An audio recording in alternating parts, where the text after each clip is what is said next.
Chers amis, bonjour, Yona Gertman, Guéroute.fr, le site de la conversion au judaïsme.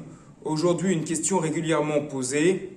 Après la conversion, quelle est la coutume que la personne nouvellement juive doit suivre? Le principe est le suivant. Étant donné qu'il s'agit d'une conversion et donc d'une nouvelle naissance, c'est-à-dire que la personne qui se convertit n'est pas liée à une tradition ancienne, eh bien on peut choisir le minhag, la coutume que l'on veut. Si l'on se sent bien de prendre une coutume séfarade, on peut prendre une coutume séfarade. Si on veut prendre une coutume ashkénaze, on peut prendre une coutume ashkénaze, et ainsi de suite. Mais en pratique, il y a une donnée qui change, c'est où habitons-nous et quelle communauté fréquentons-nous.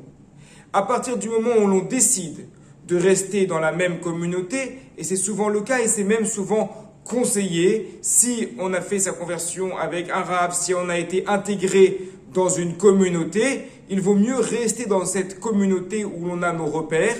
À ce moment-là, eh bien, il n'y a pas le choix, il faudra prendre la coutume qui est adoptée dans la communauté que nous fréquentons, car il ne serait pas admissible que tout le monde dans la communauté suive une coutume et que nous-mêmes, nous en suivions une autre.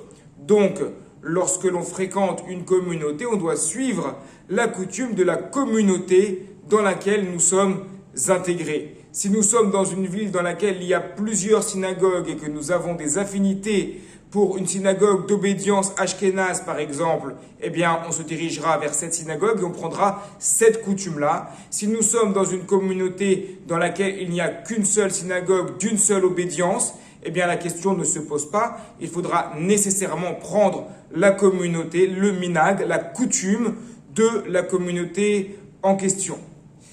Cette problématique se retrouve surtout lorsqu'il s'agit de personnes qui se convertissent dont le père est juif et dont la mère n'est pas juive.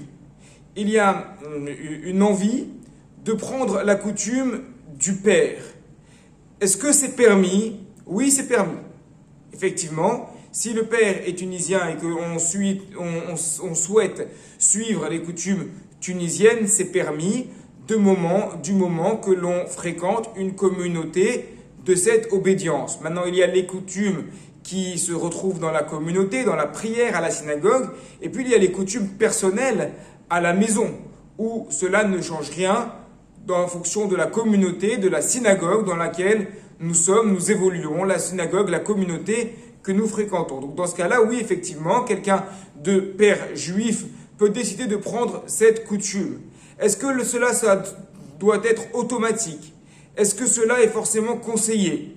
Non, ce n'est pas automatique et ce n'est pas non plus conseillé. Pourquoi? Parce que si on prend la même coutume que le père qui est juif, on passe à côté d'un aspect de la conversion. C'est-à-dire que même quelqu'un qui se convertit, dont le père est juif et la mère n'est pas juive, eh bien il s'agit pour lui aussi d'une nouvelle naissance. Il reprend une nouvelle identité et son identité va être complètement dissociée de celle de son père. Ainsi, si son père s'appelle Moshe, eh bien lorsqu'il va monter à la Torah une fois converti, on ne l'appellera pas avec son nom suivi de fils de Moshe, mais on l'appellera fils de Abraham, pour bien montrer qu'il y a une séparation même si le père est juif. Donc même si la famille paternelle est associée à une certaine coutume, le fait au contraire de choisir une autre coutume, eh bien, va permettre de bien montrer que l'on a saisi, que l'on a pris conscience de cette séparation, de cette coupure totale avec le passé et de cette nouvelle naissance.